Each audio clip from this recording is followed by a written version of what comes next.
not sure why people are intentionally trying to induce labor. Now, hear me out. You could be missing out on money by doing so, and unless it's a medical emergency, which I completely understand, then of course inducing is necessary, right? That is required, right? If it's a medical emergency.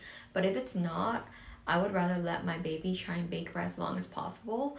And the reason for that is because you could be missing out on potential money, at least in the state of California, for disability, if your baby ends up coming early. Say you go on leave at 36 weeks.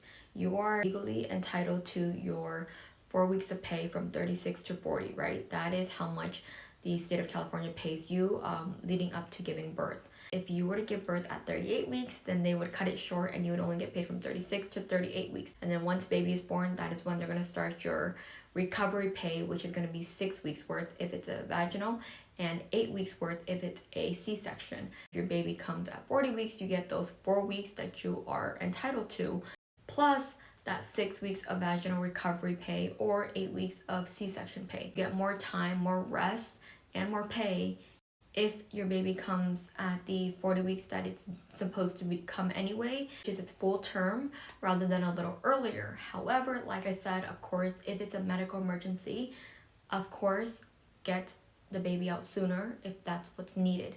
But if not, I don't know what the rush is with trying to induce and get your baby to come out early, because you're missing out on pay and also less time for your baby to develop, get all the nutrients it needs from the placenta and so forth, which I also think is very important.